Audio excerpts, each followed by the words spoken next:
नमस्कार मंडळी, दंडवत प्रणाम. देवाच्या व आईच्या पाया पडून आज आपण आपल्या ब्लॉगला आणि यात्रेला सुरुवात करूयात.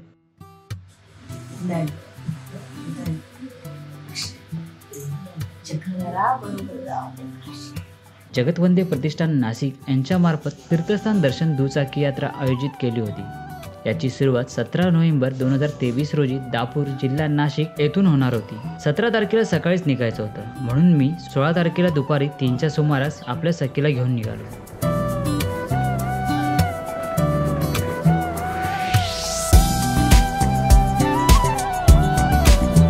ठाण्याचे ट्रॅफिक, नाशिक हायवे आणि कसारा घाटाचा आनंद घेत मी पोहोचलो सिन्नरला.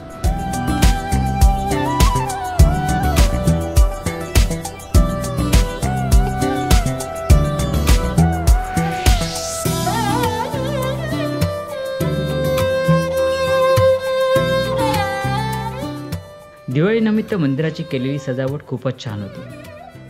मंदिराची आरस आणि स्थानदर्शन करून सगळा थकवा कुठच्या कुठे निघून गेला होता.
मंदिराची सजावट जर तुम्हाला आवडली असेल तर चॅनलला सबस्क्राईब करा आणि कमेंटमध्ये जय श्रीकृष्ण आणि दंडवत प्रणाम लिहा. मंदिरामधील आरती करून झाल्यावर मी निघणार होतो दापूरला, जे सिन्नरपासून 20 ते 25 मिनिटाच्या अंतरावर आहे. पण तेवढ्यात हा नाही लागत नव्हता. अगं रेंज नाही, आतमध्ये मंदिरात गेले की रेंज जाते ना, म्हणून.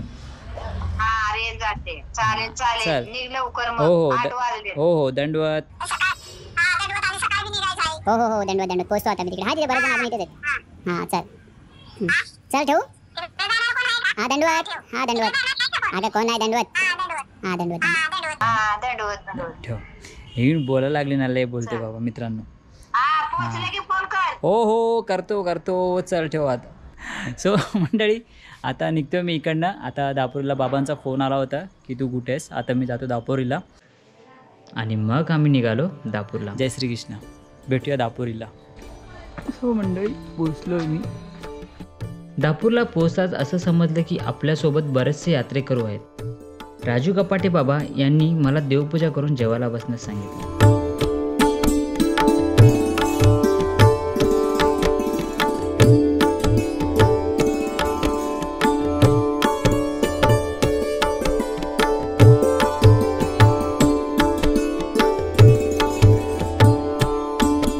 माझ्यासाठी सगळं नवीनच होतं, त्यामुळे थोडीशी नर्वसता जाणवत होती. मग परमेश्वराचं नाव घेऊन आम्ही झोपलो आणि दुसऱ्या दिवशी सकाळी पहाटे उठून आम्ही निघण्याच्या तयारीला लागलो. सो गुड मॉर्निंग मंडळी, दंडवत प्रणाम. आणि सकाळचे वाजले आता 6:30 आणि अर्धा तासाने आम्ही निघू. तर मंडळी आता मी काल रात्री इकडे दापोरीच्या आश्रमामध्ये आलो होतो. पाठीमागे बघू शकता आपलं देवस्थान. काच बरं वाटतं तुम्हाला खरं सांगायचं म्हटलं ना की वातावरण एकदम थंड आहे आणि मुंबईच्या धाकधुकीच्या जीवनामधून आणि प्रदूषणमुक्त वातावरणात आम्ही इकडे आलो आहे, त्यामुळे एकदम बरं वाटतं. आणि काल रात्री झोप पण इथे मस्त लागली.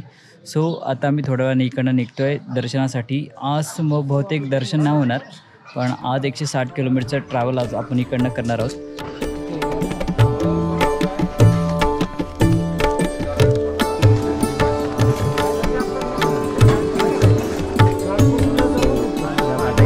गाडींना लावण्यासाठी, झेंडे लावण्यासाठी.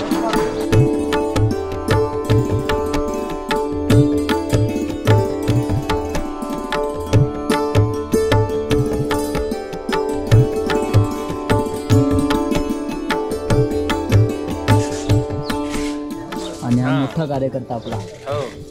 दंडोत का हात जोड. दंडवाद. दंडोत म्हण. दंडवाद. सो ऑलमोस्ट सगळी तयारी झालीत आणि आत्ता वाजलेत 7:30. अर्धा तास लेट झाला आहे. 7 वाजता निघणार होतो आम्ही. अजून थोडा वेळ लागेल असं मला वाटतं. बघूया किती वाजता निघतील. कदाचित 8 वाजता निघतील असं मला वाटतंय. नंतर करा पण पूजा करायला.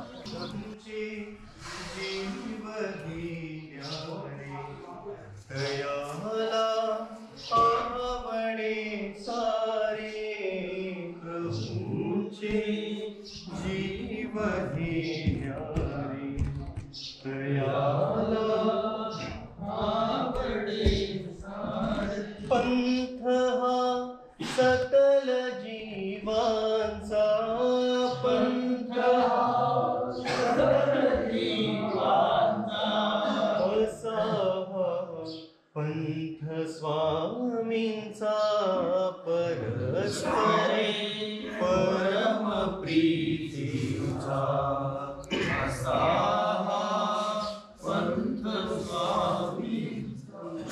झुंजत पडता छातीवरती, झुंजत पडता छातीवरती,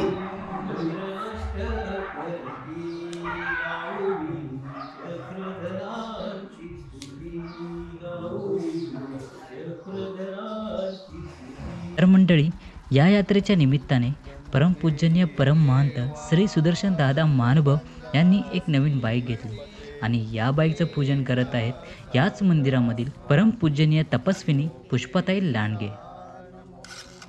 आणि मंडळी, त्यानंतर आपण नाशिक जिल्हा महानुभाव युवा परिषदाचे अध्यक्ष परमपूजनीय परममहंत श्री सुनीलदादा महेरकर यांचे सुंदर विचार श्रवण करणार आहोत. तसेच नाशिक जिल्ह्यामधील महानुभाव युवा परिषदाचे प्रचार मंत्री परमपूजनीय परममहंत श्री जयेशदादा मराठे यांचे सुद्धा विचार आपण श्रवण करणार आहोत. आणि वारकरी संप्रदायामधील हरिभक्त पारायण रमेश महाराज आव्हाड यांचे सुद्धा विचार आपण श्रवण करणार आहोत. आणि त्यानंतर मंडळी आपण आपल्या सुंदर यात्रेला सुरुवात करणार आहोत. सर्वज्ञ श्री चक्रधर स्वामी की जय, श्री दत्तात्रेय महाराज की जय. सर्वज्ञ श्री चक्रधर स्वामींच्या असीम कृपेने, पंचावताराच्या असीम कृपेने जगदवंदे प्रतिष्ठान नाशिक या संस्थेतर्फे तीर्थस्थान दर्शन दुचाकी यात्रा आज दिनांक 17 या दिवशी या दापूर गावातून या यात्रेला प्रारंभ होणार आहे. यात्रेचा कालावधी एकूण 7 दिवस. यात्रेमध्ये प्रत्येकी एक मोटरसायकल, त्याच्यावर 2 जण, अशा एकूण 25 गाड्या आपल्याकडं या ठिकाणी उपस्थित झालेल्या आहेत. काही गाड्या आपल्याला रस्त्यात आपल्यामध्ये अजून समाविष्ट होणार आहेत. आणि त्यासाठी आपली ही आनंददायी यात्रा कशासाठी आहे हा प्रश्न महत्त्वाचा आहे. नुकतीच दिवाळी संपन्न झालेली आहे. कपड्यांची, गोडधोड पदार्थांची, फटाक्यांची आतिषबाजी या ठिकाणचा ज्याला आपण क्षणिक सुखातून आपण या बाहेर आलेलो आहोत. आता खरी दिवाळी आपल्याला साजरी करायची आहे, ती म्हणजे आनंदाची. सगळ्यात महत्त्वाची दिवाळी आपली साधकांची जर असेल तर ते ईश्वर भक्तीची दिवाळी आहे. खेडूनी अविवेकाची काजळी, ज्ञानदीप उजळी, तै योगिया पाहे दिवाळी निरंतर, असं मूर्तिप्रकाशमध्ये केशरदास म्हणतात. फेडुनी अविवेकाची काजळी, विवेकाच्या ठिकाणी आलेली जी काजळी आहे, म्हणजे जसं दिवा असतो, चरित्रामध्ये अनेक ठिकाणी स्वामींनी सांगितलेलं आहे का दिवा जळत होता आणि त्यावेळेस वाती आभुतिली, म्हणजे त्या दिव्याचा प्रकाश मंद झाला. बघा, तुम्ही चरित्र वाचता, तुम्ही सत्संग ऐकता, त्याच्यामध्ये चरित्रामध्ये असा एक उल्लेख येतो का त्यावेळेस बायसाने काय केलं तर काजळी फेडिली, म्हणजे ती जी काजळी दिव्याची जी आलेली असती त्याच्यामुळे त्या दिव्याचा प्रकाश कमी होतो आणि जर ती काजळी फेडली तर तो दिवा परत चांगल्या प्रकारचा प्रकाश देतो. तसं या ठिकाणी सप्तग्रंथातले जे कवी आहेत, महाकवी, मूर्तिप्रकाश ग्रंथामध्ये ते म्हणतात, काय म्हणतात, फेडुनी अविवेकाची काजळी. माणसाच्या ठिकाणी जी ज्ञानज्योत असते, आपल्या ठिकाणी काय आहे, असा एक साठा आहे, असं एक आपलं हे भरलेले का त्याच्यामध्ये ते मेमरी कार्डमध्ये सगळं साहित्य आपलं जात असतं, ते ज्ञान आपलं तिथं स्टोरेज होत असतं आणि त्याला म्हणतात विवेक. आणि प्रत्येक वेळी माणसाचा विवेक जागृत झाला पाहिजे, तो होत नाही. का होत नाही तर त्या विवेकाच्या ठिकाणी काजळी आलेली असते आणि म्हणून ती काजळी आपण कशी फेडायला पाहिजे. मग ती घरात टी व्ही पुढे आपल्याला ती काजळी फेडता येत नाही. घरात संसारामध्ये आपली मुलं असतात, आपली पत्नी असती, आपली आई, आपली बहीण, आपले सगळे नाते गोते रक्ताचे, याच्यात आपल्याला ती काजळी फेडता येत नाही. आणि म्हणून स्मरणाचा विधी सांगत असताना स्मृतिस्थळामध्ये सांगितले का घराच्या बाहेर जाऊन झाडाखाली तुम्ही जर बसले तर तिथं तुम्हाला एकाग्रता साधते, म्हणून घराचा त्याग आवश्यक आहे. म्हणून घराचा त्याग केल्यानंतर आपल्या ठिकाणचा जो ज्ञानज्योत आहे ती प्रज्वलित होत असते. आपल्याकडे सगळे, आपण भरपूर पोथ्या ऐकल्या, आपण भरपूर मार्गात जाऊन ज्ञान घेतलं, आपण सगळं झालं, पण काय होतं संसारात प्रपंचामध्ये आपण ज्यावेळेस आपण त्याच्यामध्येच राहतो कायम तर त्याच्यावर काजळी आलेली असते, म्हणजे त्याच्यावर एक प्रकारचं असं पटल चढलेलं असतं. म्हणून तीर्थयात्रेचं आयोजन या सगळ्या बाबा लोकांनी का केलं तर ते फेडुनी अविवेकाची काजळी, तुमच्या विवेकावर आलेली जी काजळी आहे ती काजळी जर तुम्ही या तीर्थयात्रेमध्ये स्थानवंदन केलं, तुम्ही निरूपण ऐकलं, तुम्ही प्रवचन ऐकलं, तुम्ही लीळा आठवल्या, तुम्ही स्मरण केलं, तर ते स्मरण केल्यानंतर तुमच्या विवेकाची ती काजळी फेडणार आहे. आणि मग त्याच्याने काय होणार आहे, ते कोण करतं असा प्रश्न पुढे त्यांनी सांगितला. फेडुनी अविवेकाची काजळी ज्ञानदीप उजळी. ज्ञान तुमच्याकडं आहे, तो ज्ञानाचा दिवा तुमच्याकडं तुमच्या गुरुजींनी, तुमच्या आचार्यांनी, तुमच्या परमेश्वरांनी स्वतः अवतार धारण करून दिलेला आहे, परंतु ते ज्ञान तुमचं लोपले गेलेलं आहे, म्हणून तो दिवा तुम्हाला उजळायचा आहे. म्हणून ज्ञानदीप उजळी. आणि तो उजळण्याचं काम कोण करत असतं तर तो योगी या करत असतो. काय योगी कसा आहे, योगी म्हणजे काय, संतुष्टो सततम योगी. काय म्हणतात, जो संतुष्ट आहे, नेहमी संतुष्ट आहे, असा नाही का थोडंसं मिळालं आणि संतुष्ट झालं आणि परत त्याला भूक लागली, असा योगी नाही. म्हणून संतुष्टो सततम योगी, त्याला योगी म्हटलं जातं.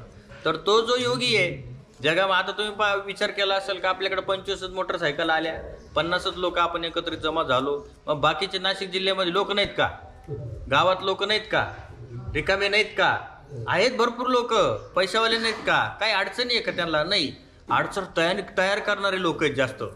का तर त्यांच्या ठिकाणची जी काजळी आहे ती त्या ज्ञानावर बसलेली आहे, त्यांना ते उमजत नाही. आणि म्हणून तो संसार प्रपंचातून बाहेरून ज्यांनी जो निर्णय घेतला तो खरा योगी आहे.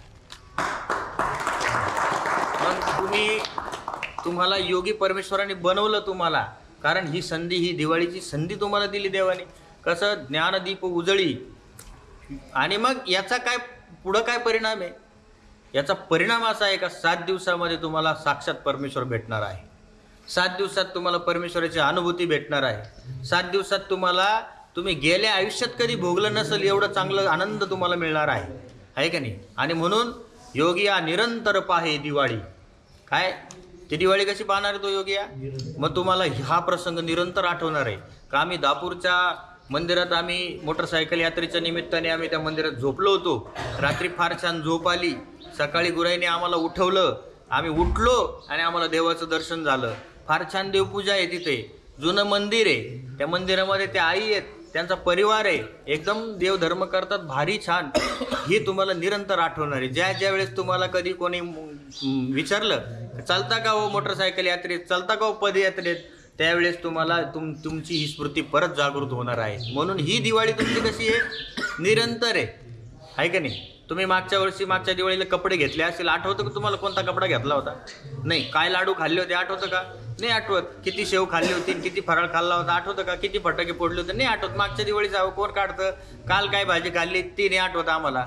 पण तीर्थयात्रेचा प्रसंग, परमेश्वराच्या सन्निधानातला प्रसंग, ज्ञानियांच्या सन्निधानातला प्रसंग तुम्हाला निरंतर आठवणार आहे. आणि म्हणून फेडूनी अविवेकाची काजळी, ज्ञानदीप उजळी, तै योगी आप आहे दिवाळी, निरंतर शब्द पुढे आलेला आहे, लक्षात घ्या. आणि मग हा निरंतरपणा कुठपर्यंत, हा संपणारा निरंतर का बरं वापरलं? त्यांनी म्हणायला पाहिजे होतं 7 दिवस तुम्हाला आठवल, 10 दिवस, महिनाभर, वर्षभर, तुम्हाला तुमच्या आयुष्यापर्यंत तुम्हाला आठवल, असं नाही. हा जो प्रसंग आहे तुमचा स्थानवंदनाचा, हा तुम्हाला ईश्वर प्राप्तीला गेल्यानंतर सुद्धा आठवणार आहे. परमेश्वराची ज्यावेळेस तुमचा संवाद चालू होईल, परमेश्वर ज्यावेळेस तुम्हाला विचारतील, किंवा तुम्ही परमेश्वराला विचार का, देवा मी तुझ्या श्रीचरणापर्यंत कसा आलो, त्यावेळेस देव सांगतील तुम्हाला, का रे बाळा तू त्यावेळेस 7 दिवसाच्या मोटरसायकलवर यात्रेमध्ये गेला होता, तू प्रत्येक स्थानावर लीळा आठवल्या होत्या, प्रत्येक स्थानाची माहिती मिळवली होती, प्रत्येक स्थानाला तू विडा व्हायला होता, तिथं व्यवस्थित दंडोत घातला होता, तिथं तू गेल्यानंतर परमार्गामध्ये तिथलं संडास बाथरूम घाण केलं नव्हतं, तिथलं पाणी व्यवस्थित जपून वापरलं होतं, तिथं पत्रवाळ्यात तू जेवला आणि ती पत्रवाळी उचलून तू कचरा कोंडीत नेऊन टाकली होती. असे बऱ्याच गोष्टी, तू पंक्तीला तुझं जेवण झालं, तू वाढणाऱ्याला वाढलं होतं, आहे का नाही. हे सगळं देव तुम्हाला सांगल. म्हणजे हे आपलं आचरण त्यावेळेस परमेश्वर तुम्हाला आठवण करून देणार आहे. हे कधी, म्हणून इथं शब्द वापरलाय निरंतर. जर का तुम्ही पदयात्रेत मी सांगितल्याप्रमाणे उलटं वागले का देव तुम्हाला काय म्हणाल, चाल तू निश्चित राही जा, तुला मी माझ्या पाशी घेणार नाही. आणि म्हणून निरंतर शब्दाचं महत्त्व पहा, लक्षात घ्या. का जे भाष्यकार आहे, जे कवी आहे, त्यांनी फार पुढं जाऊन विचार करून ठेवलेला आहे आपला. आणि म्हणून आपलं वागणं, आपलं बोलणं, आपलं बसणं, आपलं उठणं, आपलं सगळा विधी परमेश्वराच्या इष्टक्रियेमध्ये जसाच्या तसा परमेश्वराला अभिप्रेत असलेलं. बघा तुम्ही, भगवंत म्हणले, हे अर्जुना 18व्या अध्यायामध्ये सांगितलं काय, सर्व धर्मान परित्याज्यम माम एकम शरणम व्रज अहम त्वाम स्वरूपाभ्य मोक्षयिष्यामि मा शुच. एवढं ठामपणे कोणत्या देवी देवतेने सांगितलेलं नाही, कोणत्याही देवतेच्या अवताराने सांगितलं नाही. सांगितलं कोणी? ते कोणी सांगितलं? भगवान गोपालकृष्णाने सांगितलं की यदा यदा धर्मस्य ग्लानिर्भवति भारत अभ्युत्थानम धर्मस्य तदात्मानं सृजाम्यहम परित्राणाय साधूनं विनाशाय च दुष्कृतम. धर्मसंस्थापनार्थाय संभवामी युगे युगे. प्रत्येक युगामध्ये धर्माचं रक्षण करण्याकरता, अधर्माचा नाश करण्याकरता माझा अवतार होणार आहे. आणि त्या अवतार घेऊन मी तुम्हाला ज्ञान देणार आहे, तुम्हाला आचरणाचा मार्ग सांगणार आहे. आणि म्हणून तुम्ही सगळ्यात महत्त्वाची गोष्ट काय करायची, तर मला शरण यायचं. काय घ्यायचं? शरण यायचं. अर्जुनाला वाटलं सोपा गोष्ट आहे, गुरायचे देखत बोलतोय बा. अर्जुनाला वाटलं सोपी गोष्ट आहे ना. म्हणून अर्जुन काय म्हणतो, देवा मी तुझ्या पाया पडतो. देव म्हणतो हट, असं मला शरण येणं अभिप्रेत नाही. सर्व धर्मान परित्याज्य मामेकम शरणम व्रज. जे तू तुझ्या सोबतीने लावलेले धर्म आहेत, जे तुझ्यावर बळजबरी लागलेले धर्म आहेत, ते सगळे सोड. मग ते नातेगोतेचे धर्म असो, ते देवी देवतेचे धर्म असो, हे सगळ्या धर्माचा परित्याग करून टाक आणि मला एकट्याला शरण ये. कधी? शरण आल्यानंतर. आणि मग तू निरंतर आनंदाची दिवाळी साजरी करशील.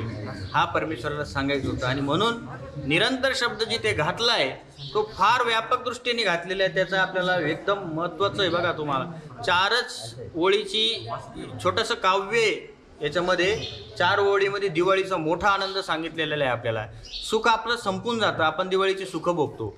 आता गाडी घेतली बाबांनी, सुख भोगलं. गाडीला पेट्रोल हे दुःख आहे का नाही, हवा गेली दुःख आहे, गाडीवर कंबर दुःख आहे. हे आपल्याला, आपण म्हणतो का गाडी घेतल्याचा आनंद आहे मला, आनंद नाही वापरता येणार आपल्याला ते शब्द. आनंद हा परमेश्वराच्या सेवेकरता, परमेश्वराच्या निरंतर क्रियेकरता घेतलेला आहे. कपडा घेतला, बाबांचंच जाऊ द्या, कपडा घेतला आपण दिवाळीला, तो फाटला, दुःख आहे का नाही. कोणत्या गोष्टीचं खूप गोड खाल्लं, डायबिटीज झालं, दुःख आहे याच्यामध्ये. म्हणून याला सुख म्हणता येईल, कारण सुखापाठी दुःख आलं, आनंदापाठी दुसरा शब्द नाही. लक्षात घ्या. करा तुम्ही आनंदाला दुसरा एखादा जोड शब्द द्या.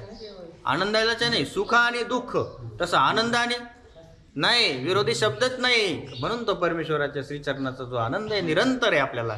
म्हणून एक महाकवी सांगतात ना, वेळ सांगा, महाकवी सांगतात, तर ही दिवाळी आपण अनुभवणार आहोत. प्रसंग तुम्हाला ह्या सांगायचा होता का आपण ज्या क्रियेला मार्गस्थ होणार आहोत तिथले नियम आपल्याला पाळायचे. नियम असे पाळायचे आहे, लक्षात घ्या. आपण परमेश्वराचे साधक म्हणून बाहेर निघालो आहे की नाही. सकाळी बाबा लोक उठले आणि ते म्हणत होते का आम्ही आता बिचाने गाडी पॅक करतो, सगळं करतो. म्हणले बाकीचे आपले शिष्य परिवार आपण कशासाठी आणला, कशासाठी आणला? तर ही धावून धावून सेवा करण्याची संधी तुमची आहे, लक्षात घ्या. आम्ही जर तुमची सेवा केली तर तुम्ही घरी काय घेऊन जाणार गाठोडं? तुम्हाला माहिती काय राहणार तुमच्या पदरात. बाबा लोकांनी आम्हाला जीव घातलं, बाबा लोकांनी आमच्या पत्रावळ्या उचलल्या, बाबा लोकांनी आमचं केलं, आम्ही बाबा लोकांचं काहीच केलं नाही का? तर आम्ही फी भरली होती 300 रुपये, आम्ही कशाला काय करायचं? असं तुमच्या मनामध्ये येऊ देऊ नका. ही संधी मी नेहमी सांगत असतो, नवरात्र आणि सिंहस्थ हे महानुभावांच्या स्मरणासाठी सुवर्ण संधी आहे. तशी तीर्थयात्रा ही ग्रस्तांसाठी सुवर्ण संधी सेवेची. आपण पडला पदार्थ, स्मृतिस्थळाचं उदाहरण आहे, मी माझ्या सुट्टीचं सांगत नाही. स्मृतिस्थळामध्ये म्हणजे जसं तुम्ही बघा उदाहरण दिलेलं आहे, गाई गुरं चालतात पुढे आणि त्याचं शेण पडलेलं असतं, शेण, आणि पाठीमागं जे शेण गोळा करणारी जी मुलं असतात ती मुलं काय करतात, हा पोह माझा, तो पोह माझा, असे हात ठेवून देतात त्याच्यावर, तो माझा, तो माझा. म्हणजे अशी धावून धावून सेवा स्मृतिस्थळामध्ये तुम्हाला सांगितलेली आहे. स्मृतिस्थळ उचका, त्याच्यामध्ये तुम्हाला सापडेल. म्हणून अशी सेवा आपण केली पाहिजे का ही सेवा माझी, थांबा तुम्ही नंतर करा, मला आधी करू द्या. ही धावून धावून सेवा आपण ओव्हरटेक करतो ना आपण गाडी, माझ्या पुढे जातो का, मग मी पण रेस करतो. अशा रेस करायचं नाही बरं का प्रवासात, सगळ्यांनी सोबत चालायचं. नाही तर ती रेस नाही करायची. नाही तर म्हणजे बाबाने सांगितलंय व रेस करायला, मग तो 90 चाला का चाला 100 आपण. असं करू नका, सगळ्यांना सांभाळून चाला. सेवा करा, धावून धावून सेवा करा. त्यांनी 2 पत्रावळ्या उचलल्या, मी 4 उचलली. त्यांनी मंदिर झाडून काढलं, मी पुढचा सभामंडप झाडून काढील. अशी सेवा धावून धावून करा. हे तीर्थयात्रेचं सगळ्यात महत्त्वाचं आहे. आणि मग परमेश्वराची कृपा झाल्याशिवाय तुमच्यावर राहणार नाही. गतिर्भर्ता प्रभू साक्षी निवास शरणम सुत प्रभव प्रलय स्थानम निदानम बीजमव्ययम. त्या खाली ज्ञानोबरांनी खूप गोड असं वर्णन ज्ञानेश्वरीमध्ये केलेले. म्या बोलविल्या वेदू बोले, म्या चालविल्या सूर्य चाले, म्या हलविल्या प्राणो हाले जो जगाते चालेला. ह्या युक्तीप्रमाणे, या ओव्यांच्या अर्थाप्रमाणे भगवंतांनी उपदेश केलेल्या गीतेच्या सार्थ माध्यमातून आज 17 तारखेला जगतवंदे प्रतिष्ठान द्वारा आयोजित तीर्थक्षेत्र दुचाकीची जी स्वार यात्रा आहे, विशेष तत्वाने जे सांगायचं आहे, जो संसारी लोकांचा जो कार्यकाळ 7 दिवस जाणार आहे तो साधूंच्या संगतीत जाणार आहे. कारण साधूचे संगती, संतांचे संगती मनोमार्ग गती आणि आकलावा श्रीपती येणे बनते. ज्ञानोबराय सांगताय, संतांच्या संगतीने देवाला आकळवणं फार सोपं, पण कोणाची संगती असावी लागते? संतांची असावी लागते. त्यांनी आधी पण सांगितलं, दिवाळी म्हणजे काय? परित्राण आहे. 4थ्या अध्यायामध्ये 7 नंबरच्या श्लोकामध्ये 56 नंबर 24, मी अविवेकाची काजळी फेडून विवेक दीप उजळी, तर योगिया पाहे दिवाळी निरंतर. दिवाळीचा पर्वकाळ असा उचित पर्वकाळ साधला आहे आणि कार्तिकेचा महिना आहे. या महिन्याचं म्हणजे एकदम उचित असं महात्म्य. या महिन्यामध्ये आपण तीर्थयात्रेला चाललोय, हे एक देवाचीच लीला आहे. मी आधीच सांगितलं, गतिर्भर्ता प्रभू साक्षी. या दिवसांमध्ये सुखदुःखाचा विचार करायचा नाही की मला त्रास झाला, आता मी चालणार कसं, बाबांची मजा आहे, आमची हाल झाली, लोकांनी आम्हाला विचारलंच नाही. गीतेमध्ये 2ऱ्या अध्यायामध्ये 25 नंबरचा श्लोक आहे, सुखदुःखे समे कृत्वा लाभा लाभो जयाजय ततो युद्धाय जस्व नैवम पाप वापसेसी. त्याखाली ज्ञानोबराय मराठी भाषेत सांगताय, कारण संस्कृत समजणं इतकं सोपं नाही. 10 माणसांना समजू शकतं, पण 100 लोकांना समजेल का? नाही. सुखी संतोषाना यावे, दुखी विषादाना बजावे, आणि लाभा लाभ न धरावे मना माझे. चाललोय ना त्या मार्गाने, त्या मार्गाचे उद्दिष्ट जे आहे ते अत्यंत वाचल्यानंतर आनंद होण्यासारखे उद्दिष्ट आहे. मग त्यामध्ये सुखाची अपेक्षा करायची नाही. सुखी संतोषाना यावे, दुखी विषादानं बजावे. त्रास झाला लगेच अंतःकरणामध्ये दुःख निर्माण होऊच द्यायचं नाही. जसं संसारामध्ये आहे, तो संसार बाजूला ठेवा 7 दिवस. हे उच्चिष्ट फक्त आता 7 दिवसासाठीच आहे असं समजा. दुखी विषाद न बजावे आणि लाभ न धरावे मना. म्हणजे लाभाची आणि अलाभाची काळजीच करायची नाही. ज्या वेळेस अंतःकरणामध्ये काहीतरी प्रश्न निर्माण होतात तोपर्यंतच त्या बुद्धीला कुठेतरी आपण हात लावतो. त्याप्रमाणे लाभाची आणि अलाभाची अजिबात योग्यता आणायची नाही, मनात विचारही आणायचे नाही. आणि जे आपलं मूळ साध्य आहे ते म्हणजे भगवंताची प्राप्ती. आणि जे आपले उद्दिष्ट आहे, जे विचार आहे, या सगळ्या विचारांचं जे साधन आहे ती म्हणजे दुचाकी गाडी आहे. कारण आपण ज्या साधनानं चाललोय तिचं नाव गाडी आहे आणि ज्या साध्यापर्यंत चाललोय त्यांचं नाव भगवंत आहे. अशा भगवंताची प्राप्ती जर गाडीवरून होती तर त्या गाडीचं सारथ्य आता आपल्याला हे श्रीकृष्ण भेटले. कारण ध्वजस्तंभावरी वानरू तो मूर्तिमंत शंकरू आणि सारथी शारंग धरू अर्जुनेसी. आता तुम्ही सगळे अर्जुन झाले. कोण झाले? अर्जुन. आता तुम्ही सगळे अर्जुन झाले. तुमचं सारथ्य करण्यासाठी हे सगळे संत महात्मे तुमच्या दारापर्यंत आले. आता हे तुमचं मोठं महत्भाग्य आहे की तुमची संगती, तुमचं सानिध्य हे साधूंसोबत आहे. सारथी शारंग धरू अर्जुनेसी. यांना एकच विनंती करायची, आमचा रथ जसा आता दापूरपासून हलवलाय तो थेट जालीच्या देवापर्यंत तुम्हीच आमचं सारथ्य करा, हीच कृपा आहे. त्यांच्या वाटेमध्ये त्यांनी सांगण्याची गरजच नव्हती. मी सांगितलंच असतं तुम्हाला जी काही सेवा घडली इतक्या 7 दिवसामध्ये त्यांनी बोलून जरी दाखवलं असतं. तो साधूजींचा पर्व काय, त्यांच्या हातून तुमच्या हातून या, तुमच्या हातून जी काही सेवा घडेल, जी काही साधना घडेल तेच पुण्याचा परिपाक असेल. 7 दिवसामध्ये त्यांचं कोणतंही काम पडू त्यांनी न सांगण्याच्या अगोदर तुम्ही करा. कारण ही माणसं सांगण्याजोगी नाही, स्वतः करते. सगळी तरुण मंडळी यात्रा आयोजित करते, त्याचा फार विशेष आनंद आहे. त्यामुळे हे सांगतील आणि मग तुम्ही कराल असं काही करूच नाही. तुमच्या सहकार्याने, तुमच्या प्रतीने जे काही तुम्हाला शक्य होईल तुम्ही त्यांना सेवा करा. ज्यांचं वय असेल त्यांनी थोडं थांबलं तरी चालेल, त्यांनी आपली स्वतःची काळजी घेऊन यात्रा पूर्ण करा. या यात्रेचे जे उद्दिष्ट आहे स्थानाचं महात्म्य वाढवायचे. गावोगावी जे स्थान आहे त्या स्थानांपर्यंत आपलं जाणं होत नाही. आज बाबांमुळे सगळ्या दापूरचे जे यात्रा आयोजक आहे, आमचं गावचं भूषण मंदिराचं वैभव गोपाल मुनी पुजदेकर बाबांच्या सहकार्याने, बाकीच्यांची नावं मला माहीत नाही त्यामुळे क्षमा असावी. सगळी गुरुवर्य मंडळी, बाबा मंडळी, साधू मंडळी सगळ्यांच्या सहकार्याने, सगळ्यांच्या आदेशाने आणि सगळ्यांच्या सानिध्यामध्ये ही यात्रा चाललेले स्थानाचं महात्म्य वाढवायचे. आणि सगळ्यात महत्त्वाचं म्हणजे धर्माचं कार्य करायचे. धर्म संस्थापनार्थ आहे संभवामी युगे युगे. चौथा अध्याय भगवंताने सांगितले, ज्या ज्या वेळेस धर्मावरती ग्लानी येईल त्या वेळेस मी येईल, पण तो कोणत्या स्वरूपात येईल हे देवाने कुठेही सांगितलं नाही. काय माहीत, देव याही स्वरूपात आला असेल आपल्या मदतीला धावून. त्यामुळे देव कोणत्या स्वरूपात येईल हे सांगता येत नाही. ह्याही स्वरूपात आला असेल तर आपलं कार्य एकच आहे, आपल्या धर्माचं जे कार्य आहे ते वाढत गेलं पाहिजे.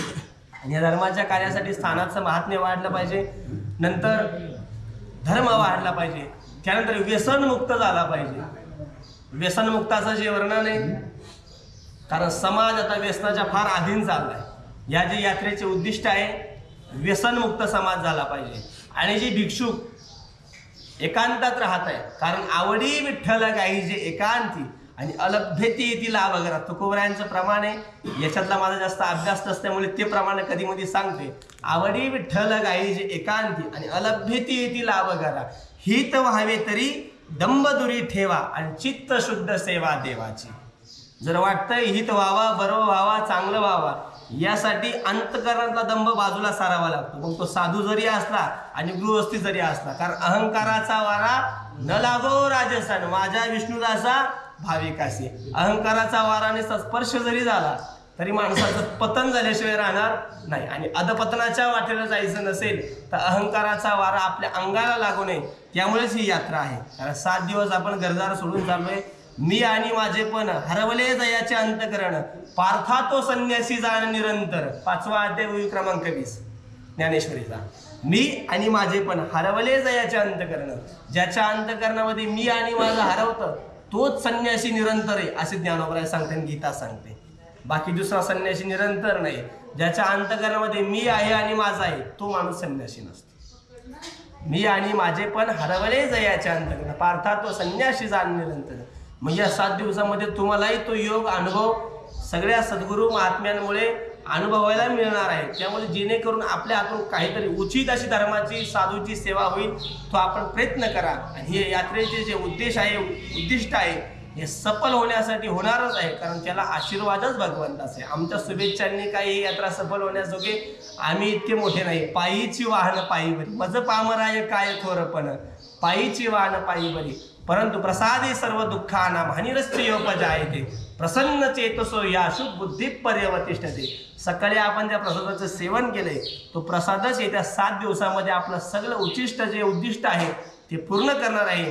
हीच मी चक्रधर स्वामींच्या कृपेने, भगवंताच्या पूर्ण अवताराच्या कृपेने, सगळ्या अवतारांच्या कृपेने, आपण जे दत्तात्रय प्रभूच्या कृपेने जे आपण यात्रेला प्रारंभ करत आहे, साक्षात भगवंतच आपला रथ ओढण्यासाठी यावा. सारथी शारंग धरो अर्जुनाचे, सगळे अर्जुन झाले बाबा, सगळे आहेच, पण आपला रथ भगवंत ओढण्यासाठी यावा. यामध्ये कुठलाही भेदभाव न होता आपण जोरात अशी यात्रा पार करावी. तुमच्या सगळ्या मुक्कामांसाठी, सगळ्या प्रवासासाठी दापूर गावच्या वतीने आणि जो हा परिवार आहे पुजदेकर परिवार, गोपाल बाबा मुनी पुजदेकर असतील, सगळ्यांच्या आशीर्वादाने आणि थोर संत मंडळी, साधू मंडळी आहेत, सगळ्यांच्या सानिध्याने, आशीर्वादाने ही यात्रा पार पडावी हीच भगवंताची चरणी प्रार्थना करतो. जया वंदने विघ्न बाधा न बाधे, जया चिंतने साधका योग साधे, प्रसादा त्या वासनिका सुगोत्रा, नमस्कार मे भिक्षुक स्थान मात्रा, नमस्कार मे भिक्षुक स्थान मात्रा. श्री गोपाल कृष्ण महाराज की जय. जगत वंदे प्रतिष्ठान नाशिक द्वारा आयोजित तीर्थस्थान दर्शन दुचाकी यात्रा वर्ष 2 आणि या निमित्ताने आपण सर्व या ठिकाणी उपस्थित असलेले आदरणीय श्रद्धेय पूजनीय ज्यांचं आपण प्रथमतः आपल्या यात्रेकरूंना मार्गदर्शन झालं ते सय्यद पिंपरी निवासी सुनील मुनी दादाजी मेहकरकर, नाशिक जिल्हा महानुभाव युवा परिषद अध्यक्ष, तसेच संप्रदाय जरी वेगळे असले मायबाप हो, परंतु सर्वांना एकाच ठिकाणी जायचं आहे. मार्ग वेगळे आहेत. इथून सिन्नरला जायचं तर कोणी दापूर मार्गे जाईल, कोणी नांदूर मार्गे जाईल, नाही का, जायचं सिन्नरलाच. तसं त्यांचाही जाण्याचा जो उद्देश आहे परमेश्वराकडे, आणि आपलाही जो उद्देश आहे तो परमेश्वराकडे जाण्याचा आहे. त्यांनी आपल्या या यात्रेला शुभेच्छा दिल्या. ते आदरणीय श्रद्धेय हबप रमेश महाराज दापूर, उपस्थित सर्व जगतवंदे प्रतिष्ठान यात्रेचे संयोजक, आयोजक, संत, महंत, तपस्विनी आणि यात्रेमध्ये मोठ्या उत्साहाने, हर्षाने उपस्थित असलेले माझे धर्मप्रेमी बंधू आणि भगिनींनो, आपण काल या ठिकाणी मुक्कामाला आलो आणि या दापूर या गावामध्ये हे जे काही मंदिर आपल्याला दिसतं आणि या मंदिरामध्ये आपण आज कालचा मुक्काम जो केलेला आहे, या मंदिराची खूप मोठी एक महती आहे. आणि या मंदिराची जी काही पूर्वपीठिका आहे मायबाप हो, हे मंदिर खूप पुरातन आहे.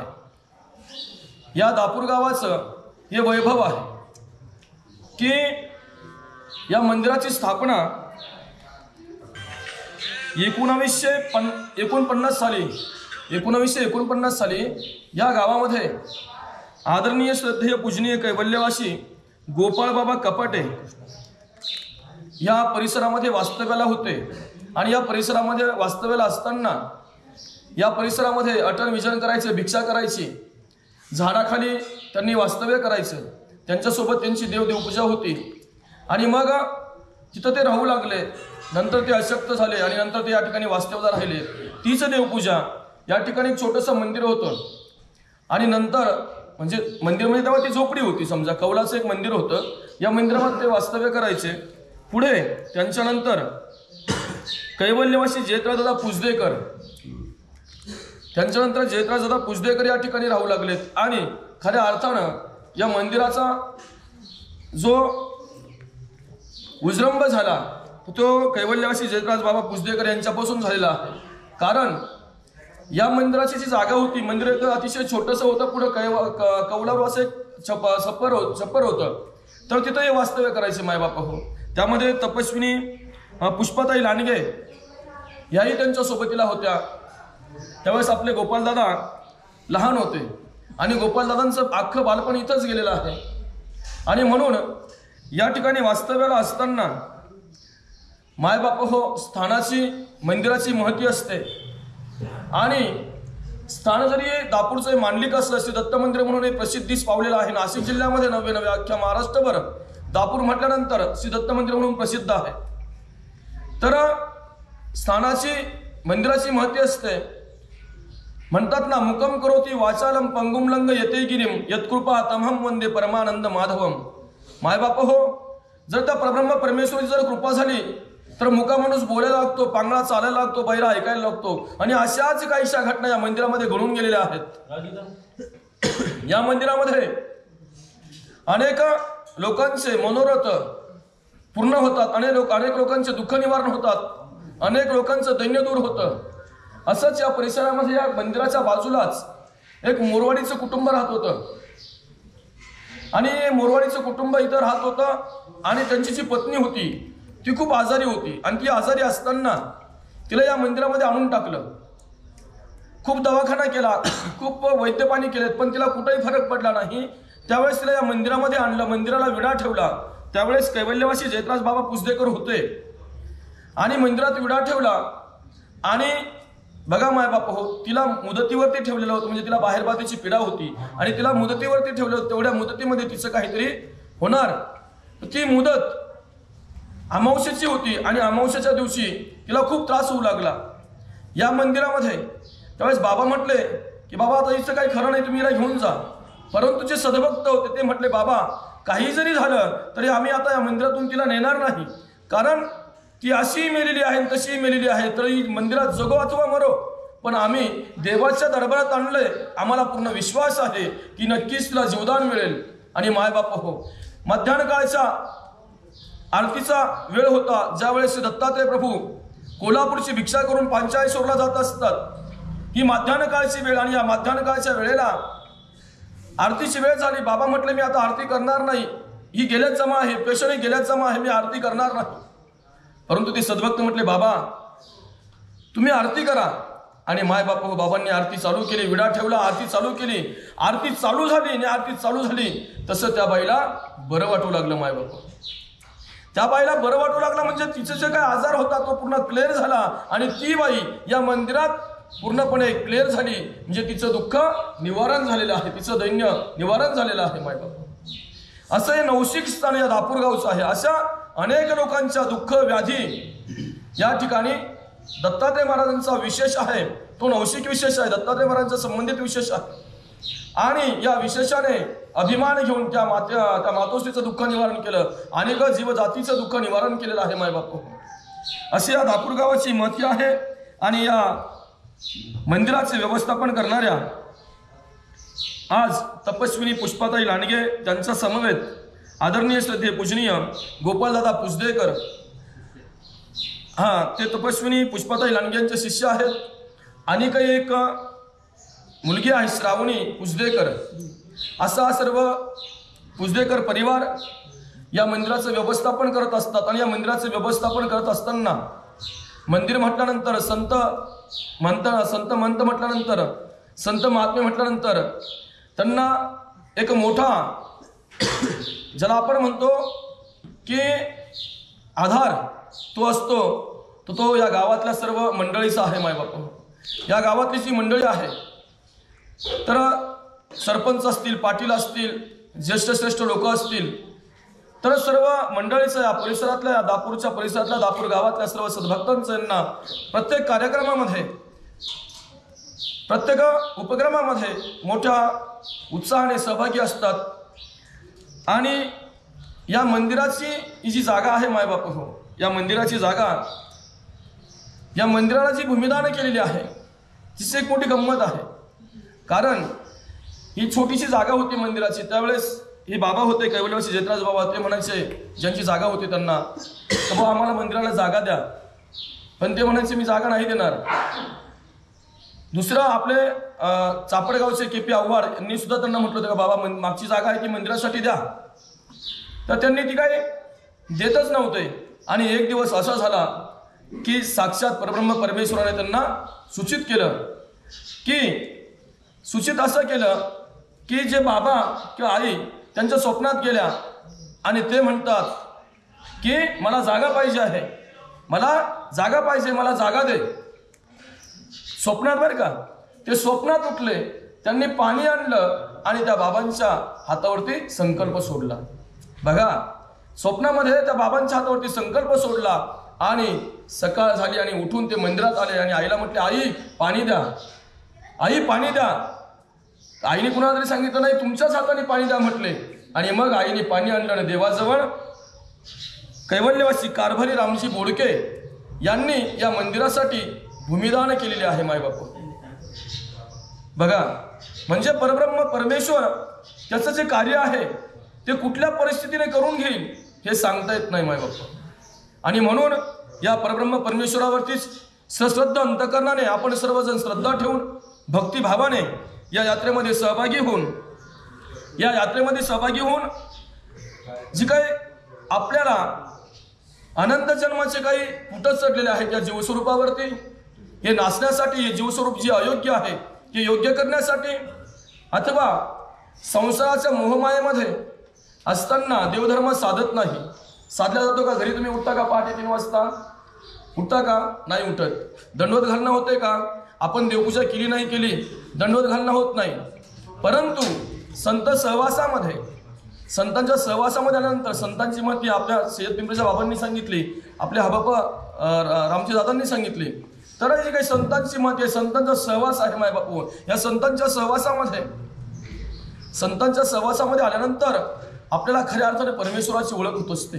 आपल्या ठिकाणचं जे अज्ञान आहे, जे अन्यथा ज्ञान आहे, हे नासल्या जातं आणि त्या परमेश्वराची ओळख होते. आपल्याला ज्ञानमार्ग समजतो आणि त्या ज्ञानमार्गाने आपण वाटचाल केल्यानंतर खऱ्या अर्थानं आपल्याला परमेश्वर समजत असतो मायबापू. आणि जे मोटरसायकल दुचाकी यात्रेचा जो उद्देश आहे, हाच उद्देश आहे की आपणा सर्वांना एकतर वेळ भेटत नाही आणि वेळ काढून तुम्ही या ठिकाणी उपस्थित होतात आणि तुम्हाला स्थानवंदन व्हावं, प्रसाद वंदन व्हावं, भिक्षुकांची भेट व्हावी. म्हणजे आपण ज्याला म्हणतो की चतुर्विध साधन आहे, या चतुर्विध साधनाचा योग या ठिकाणी येत असतो. आणि आता दादांनी सांगितलं की साधन आणि साध्य, साधनाने आपल्याला साध्यापर्यंत पोचायचं. मग आपलं साधन काय आहे? तर परब्रह्म परमेश्वराने आपल्याला चतुर्विध साधन सांगितलं आहे. स्थान, प्रसाद, भिक्षुक आणि वासनिक. म्हणजे स्थान म्हणजे ज्या ठिकाणी परब्रह्म परमेश्वराचा पदस्पर्श झालेला आहे, ज्या ठिकाणी परमेश्वराने काही लीळा केलेल्या आहेत ते स्थान. प्रसाद म्हणजे परब्रह्म परमेश्वराने भक्तजनांना प्रसन्न होऊन दिला तो प्रसाद. आज ते स्थानवंदन करण्याचा, प्रसाद वंदन करण्याचा आज आपल्याला योग येणार आहे. त्यानंतर भिक्षुकांची भेट. आता आपण तर असन्निधानामध्ये आहोत, सन्निधानात आपल्याला परमेश्वराचं सन्निधान लाभलं नाही आणि म्हणून असन्निधानामध्ये जे काही अधिकरण आहेत, जे काही संत मंडळी आहेत, या संतांचा सहवासाच्या, संतांची भेट. तुमच्या भेटीत देव भेटे, अनेक पाडाचे गोमटे, नवनीत लाभे वचते परशास्त्राचे. आणि म्हणून मायबापू, संतांच्या भेटीमध्ये परमेश्वर भेटल्याचा आनंद होत असतो. बघा, आणि म्हणून या ठिकाणी चतुर्विध साधनाचा योग आपल्याला प्राप्त झालाय. स्थानही होणार, प्रसादही होणार, भिक्षुकांची भेट होणार आणि वासनिकांची भेट होणार. यामधून आपल्याला सर्व गोष्टीने परमेश्वर भेटण्याचा नक्कीच आनंद होणार आहे. सुखाची परिभाषा आणि आनंदाची परिभाषा बाबांनी सांगितली. सुख म्हणजे काय आणि आनंद म्हणजे काय? ज्याला आम्ही सुख म्हणतो ते सुख आहे, नाशिवंत आहे. सुख हे नाशिवंत, पण आनंद जो आहे तो परमेश्वराच्या नामस्मरणामध्ये, भगवत चिंतनामध्ये तो आनंद आहे. तो आनंद सुखात नाही माय बापू, लक्षात घ्या. मग आनंद म्हणावा कशाला? आमचे पक्षकार म्हणतात निरतिशय सुख तया ते आनंद बोलीचे. म्हणजे तिथं दुःखाचा लवलेशच नाही. निरतिशय सुख, फक्त सुख, तया ते आनंद बोलीचे, तो आनंद आहे माय बापू. हो, आणि म्हणून हे औचित्य साधून तुम्हाला आम्हाला या आयोजकांनी जो योग प्राप्त करून दिला आणि म्हणून आपण सर्वांनी या आयोजकांचे प्रथमतः टाळ्यांच्या गजरामध्ये स्वागत करूया. आज त्यांच्या निमित्तानेच आपल्याला स्थानवंदन, प्रसादवंदन, भिक्षुकांची भेट होणार आहे. आणि म्हणून माय बापू हो, बाबांनी आपल्याला जे काही पदयात्रेचे नियम आहेत तेही सांगितलेले आहेत. प्रत्येकाने एक उद्देश मनाशी ठेवावा की मी आता स्थानवंदनाला निघालेलो. पत्रिकेवरती पण उद्देश आहे, तसे मी तुम्हाला वाचून दाखवतो. उद्दिष्ट आहेत. पहिला स्थानप्रसाद वंदन करविणे, व्यसनमुक्त समाज घडवणे, महत्त्वाचा मुद्दा आहे. व्यसनमुक्त समाज घडवणे, भिक्षुक वासनिकांची भेटकाळ करविणे, मानव पंथाची स्थूल मानाने ओळख करून देणे, राष्ट्रीय एकात्मता व अंधश्रद्धा निर्मूलन, नूतन ग्रंथ निर्मिती, परधर्माचे व स्थानाचे संरक्षण व जीर्णोद्धार हा सुद्धा महत्त्वाचा मुद्दा आहे मायबाप. आणि दुचाकी यात्रेमध्ये समाज प्रबोधन, अतिशय सुंदर असे उद्दिष्ट आहेत. या उद्दिष्टांचं सर्व संत मंत आपल्याला वेळोवेळी मार्गदर्शन करतीलच. आणि आपण सुद्धा मोठ्या उत्साहाने आपल्याला जेवढे काही नियम पाळता येतील, पहाटे उठणं, दंडवत घालणे, स्थान नमस्कारत असताना आपल्या डोक्यावरती रुमाल किंवा टोपी असावी, तिथं स्थानाच्या ठिकाणी गेल्यानंतर आपल्या गाड्या लावल्या, पहिल्यांदा दंडवत घालणे, हात सोळे करणे, स्थान वंदन करणे. स्थान वंदन करत असताना स्थानाच्या आधी कुणीही संत महात्मे आपल्या त्या स्थानाची लीला सांगतील, स्थानाची महती सांगतील, ती लीला आठवून स्थान वंदन करणे. असे जे काही नियम आहेत ते आपण नियम सर्वांनी पाळायचे आहेत. आणि म्हणून पुनश्च एकदा आपण सर्वजण यामध्ये सहभागी झालात म्हणून आपल्या सर्वांचे आभार आहेत. आणि सर्वच संत महंतांच्या वतीनेही या ठिकाणी मला 2 मिनिटं बोलण्याची संधी दिली, त्याबद्दल मी त्यांचाही ऋणी आहे. असो, माझ्या रामलेल्या शब्दांना पूर्णविराम देतो. आपल्याला पुढचा प्रवास करायचा आहे. आता जवळजवळ 9 वाजत आलेले आहेत आणि म्हणून कुठलाही वेळ न घेता मी माझ्या लांबलेल्या शब्दांना पूर्णविराम देतो. सर्वज्ञ श्री चक्रधर स्वामी की जय. दंडवत दंडवत. दंडोत प्रणाम मंडळी. बाबांचं असं सुंदर प्रवचन ऐकून झाल्यानंतर प्रत्येक यात्रेकरू सद्भक्तांना ID कार्ड आणि गाडीचा नंबर देण्यात आला.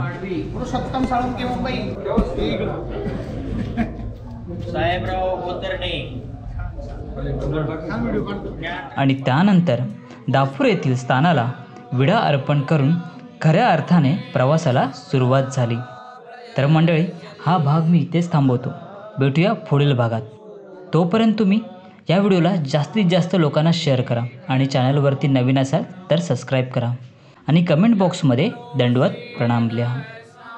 तर मंडळी, भेटूया पुढील भागात. तोपर्यंत तुम्ही हसत खेळत मजेत राहा. सर्वज्ञ श्री चक्रधर स्वामी की जय. दंडवत प्रणाम.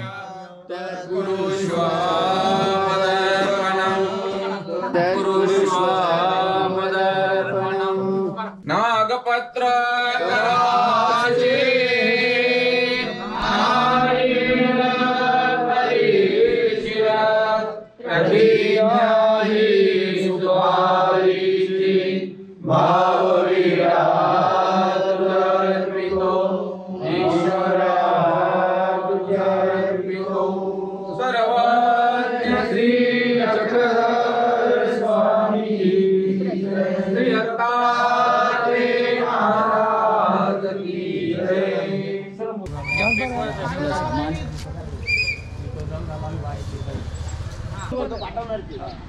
सांगितलं मला.